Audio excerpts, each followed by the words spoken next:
The ship hummed softly as it coasted through the abyss of space, engines at idle to conserve fuel. It wasn't the sleekest of vessels, nor the most advanced, but it was durable, dependable, and human-made. Commander Elena Vasquez leaned back in her command chair, staring at the vast expanse of stars through the viewport. They were nearing RE093, a designation given to one of the most hostile planets humanity had ever encountered, a Deathworld. "Ada, Lieutenant," Elena asked, glancing over at the young officers seated to her right. 15 minutes, Commander," Lieutenant Harris replied, his voice tight with a mix of anticipation and anxiety. The entire crew was on edge, and rightfully so. This wasn't just another exploration mission. They were heading into a war zone. Humanity had encountered many alien species in its expansion into the galaxy, most of them peaceful, some curious, but a few outright hostile. The ones living on RE093 were different. They weren't hostile, they were outright war incarnate. The natives, known as the Zorath, were a species perfectly adapted to the brutal, unrelenting environment of their Deathworld. Their biology was shaped by a world of constant predation, extreme climates, and limited resources. They were apex predators. Every muscle, every reflex hunked for survival. And when humanity had landed on their world, seeking to establish a forward research base, the Zorath didn't take kindly to it. They didn't talk, they didn't negotiate, they just attacked. At first, it was just a few skirmishes, easily repelled by the heavily armed human outpost. But then the Zorath came in force, waves of them, organized in ways that seemed impossible for a species that had developed advanced technology. But what they lacked in tech, they made up for in ferocity. The outpost had been overrun in days, and now the Terran Federation had no choice but to respond. They couldn't let their foothold in this part of the galaxy fall, not with so many strategic resources on the line. "Commander, we're receiving a distress signal from the surface." The comms officers interrupted her thoughts. "Put it through." The static-filled message crackled over the speakers. "Is Captain Reynolds of the 3rd Ground Division? We're pinned down. We need immediate evac. Repeat, immediate evac. The Zorath are, they're everywhere." The signal cut off abruptly, leaving an eerie silence in its wake. Elena's stomach tightened. They were too late. "Lieutenant, prepare the dropships. We're going in hot." The surface of RE093 was exactly as the briefings had described, harsh, unforgiving, and hostile. The air was thick with the scent of burning vegetation and sulfur, and the ground was a patchwork of jagged rock formations and thick, twisted forests. The dropships roared down from the atmosphere, flanked by a squadron of fighter escorts, but even before they touched down, the Zorath were upon them. Elena watched from the lead dropship's viewport as the first waves of the native warriors surged out of the tree line, their dark, muscular forms moving with terrifying speed and precision. They wielded primitive weapon spears, axes, blades, but they used them with deadly efficiency. Plasma fire from the human soldiers lanced out, cutting through the advancing hordes. Before every Zorath that fell, two more seemed to take its place. "They're relentless," Harris muttered from beside her.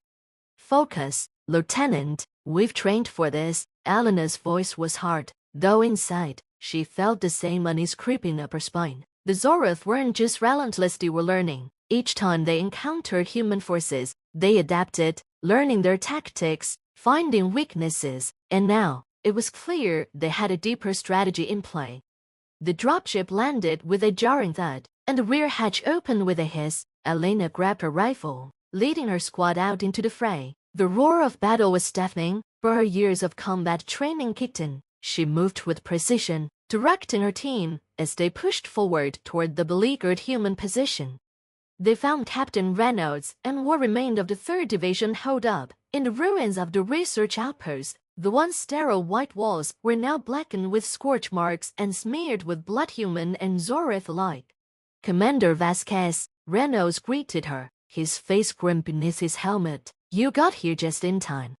"What's the situation?" Elena asked, though she could already see how bad it was. The Zorath were closing in from all sides, their numbers swelling by the minute.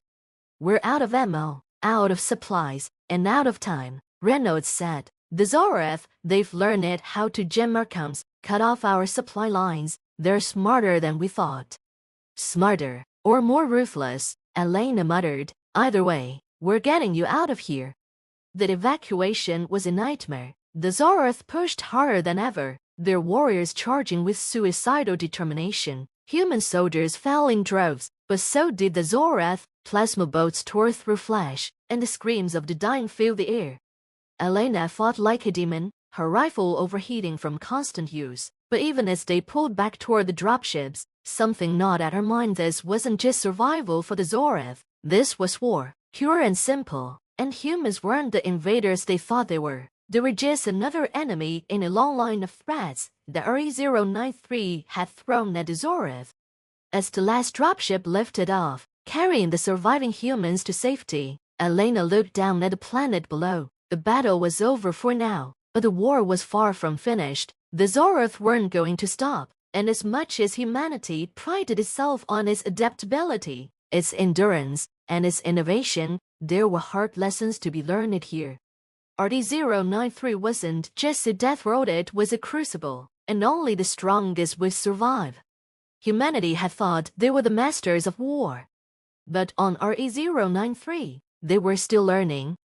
The dropship's engines hummed steadily as they soared into the upper atmosphere of RE093, leaving the carnage of the battlefield behind. Inside the vessel, the survivors were silent. Most of them stared at the metal floor, their expressions vacant, the weight of what they had just survived still sinking in. Commander Elena Vasquez, though battered, was already thinking ahead. She had learned a hard lesson today, and it was only the beginning. We've got to rethink everything, she muttered under her breath, half to herself, half to Lieutenant Harris, who sat across from her, his face pale but alert. Harris nodded slowly. It wasn't just brute force down there, Commander. They were coordinating, moving like they knew exactly what we were going to do. Elena wiped the grime from her face and nodded in agreement. They're evolving fast. This isn't just a tribal society. There's a military mind behind this. We underestimated them. They shouldn't have been able to take down the outposts that quickly, Harris added, not without real strategy, but they did. Before she could respond, a voice crackled over the ship's internal comm system. Commander Vasquez, this is Captain Anders in the cockpit. We've received orders from Central Command. Once we're back aboard the fleet, you're to report immediately for debriefing. Understood, Elena replied. What's our ETA? 10 minutes to docking with the Terran Resolve.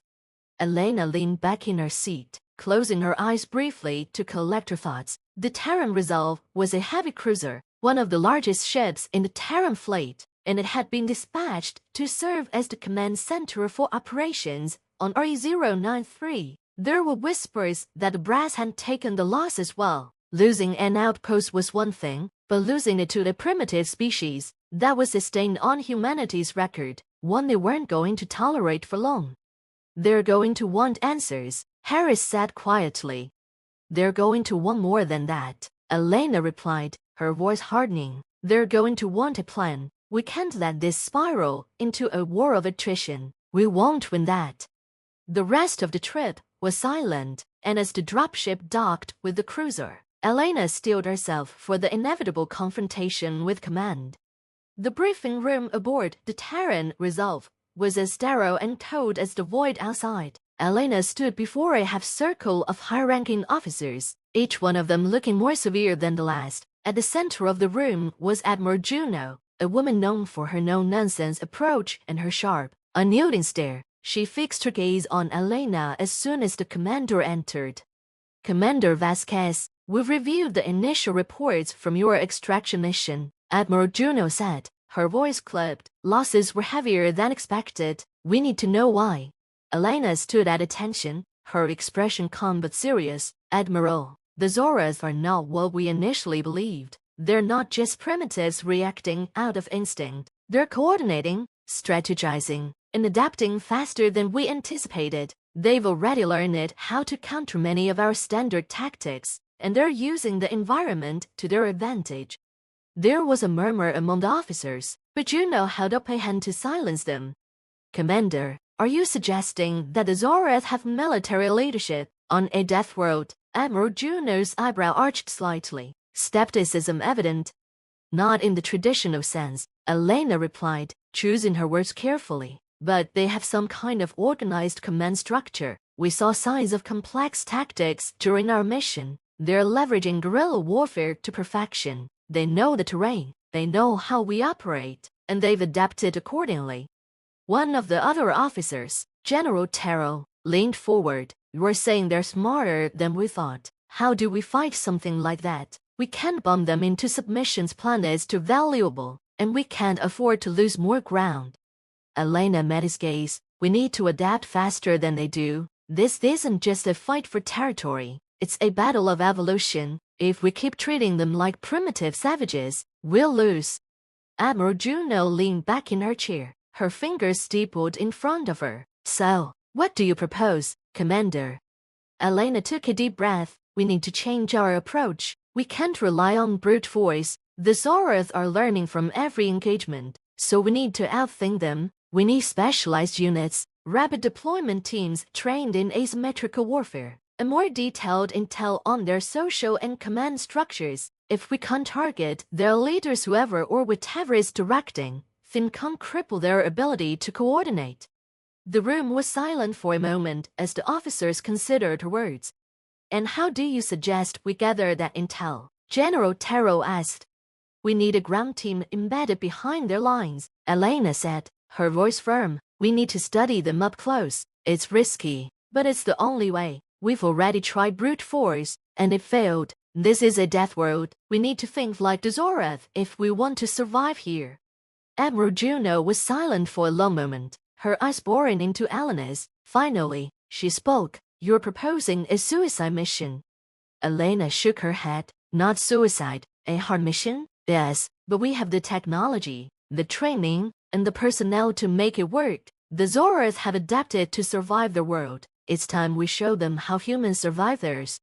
The Admiral glanced at the other officers before turning back to Elena. Commander Vasquez, you've just volunteered for this mission. You'll have a team of your choosing. Get us the intel we need, and we'll see how adaptable these Zoreth really are. Elena saluted, a hard glint in her eyes. Yes, Admiral. As she left the room, her mind was already racing. This was more than just a mission, it was a turning point. The Zoreth had pushed humanity harder than any other species they had encountered, but Elena knew one thing for certain. No one outlasts humanity in a war of survival.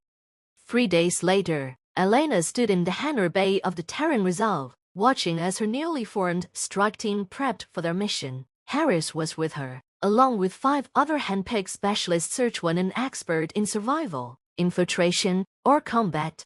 This is it, Harris said, pulling on his helmet. You think we're ready?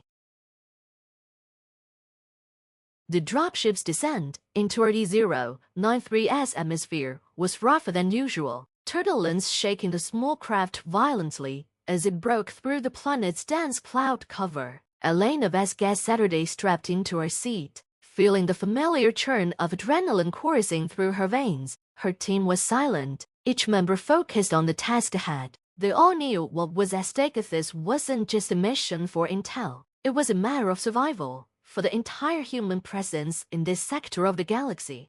Beside her, Lieutenant Harris checked his gear one last time, his eyes betraying none of the anxiety she knew he felt. He was good under pressure, one of the best, and that was why she had chosen him for this mission. The rest of the team was similarly composed, hardened soldiers and specialists handpicked for their skills in infiltration, survival, and combat. They were humanity's best shot at understanding the Zoreth and finding a way to turn the tide. 10 minutes to drop zone, the pilot's voice crackled through their headsets.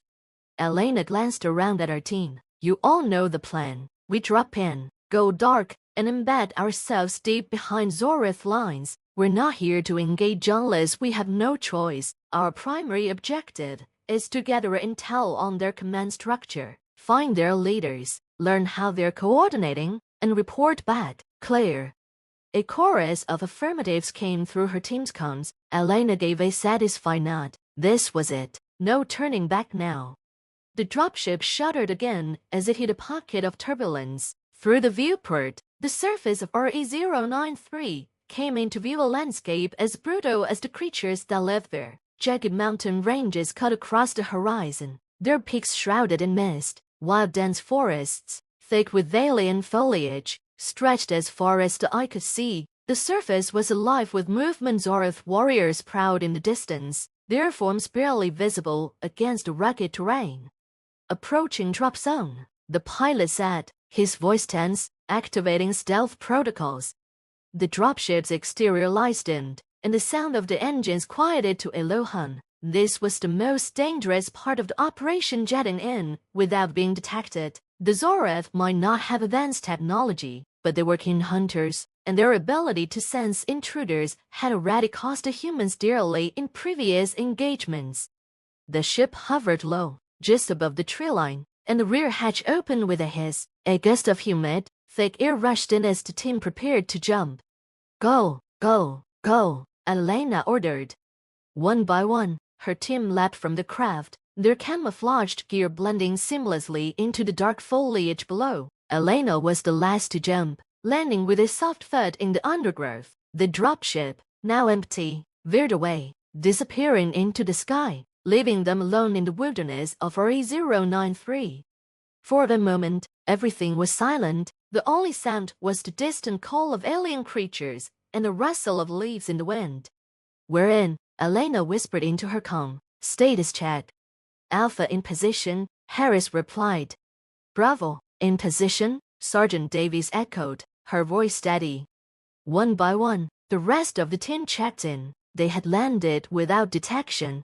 "All right," Elena said, her voice low but commanding. "We move in formation, slow and steady. Remember, we're deep in Zoroth territory now. Stay sharp, stay quiet, and watch each other's backs." The team began to move through the thick jungle, their boots making almost no sound on the soft, moss-covered ground. The air was thick with moisture, and the canopy above blocked out most of the sunlight, casting everything in a shadowy green hue. The terrain was treacherous. Sharp rocks and thorny vines lurked beneath the foliage, and the ground was uneven, forcing the team to move carefully. As they advanced, Elena's mind raced through the mission parameters. They were heading toward what intel had indicated was a major Zoroth stronghold, deep in the heart of the jungle. Satellite scans had picked up heat signatures suggesting a large concentration of Zoroth, though the details were sparse. If the Zoroth had a command center, it was there, and if they could find it, they could turn the tide of this war. Hours passed in silence, the team navigating through the jungle without incident, but Elena knew better than to let her guard down. The Zoroth were out there, watching, waiting. She could feel it. "Hold up," Harris whispered suddenly, raising a fist. The team frowned, instinctively blending into their surroundings. Elena crouched low, scanning the area ahead, her visor highlighted movement, a shadow flitting through the trees, just beyond their field of vision. "Eyes on," she whispered. "Negative," Harris replied, his tone tense. "Could just be wildlife." Elena's gut told her otherwise. "Keep moving, slow and quiet. We're being watched." The team pressed forward, their movements even more cautious than before. The tension in the air was palpable, every rustle of leaves setting their nerves on edge. And then, without warning, the jungle exploded into chaos. From the treetops above, Zoroth warriors dropped down, their dark forms moving with blinding speed. They came without a sound, silent predators in their natural environment. The first one landed directly on top of Private Lang, driving a spear through his chest before the soldier could even raise his weapon. "Contact," Elena shouted, raising her rifle and firing in a smooth, practiced motion. Plasma bolts seared through the air, striking one of the attackers in the chest, but more were already closing in. The team scattered, firing in controlled bursts as the Zoroth swarmed from all directions. Elena's heart pounded in her chest, but her movements were precise, her mind clear. Years of combat experience kicked in as she ducked behind cover, returning fire with deadly accuracy. "They're all over us," Harris shouted, his voice barely audible over the sounds of battle. "We need to fall back," Sergeant Davies yelled, taking down to Zoroth with a well-placed grenade. We're getting overrun. No retreat, Elena barked, dodging a spear thrust and driving the butt of a rifle into Azorith's face, cracking its skull. Hold the line. But even as she fought, Elena knew they were outmatched. The Zorith were faster, more agile, and they had the element of surprise. Her team was holding their ground, but it was only a matter of time before they were overwhelmed.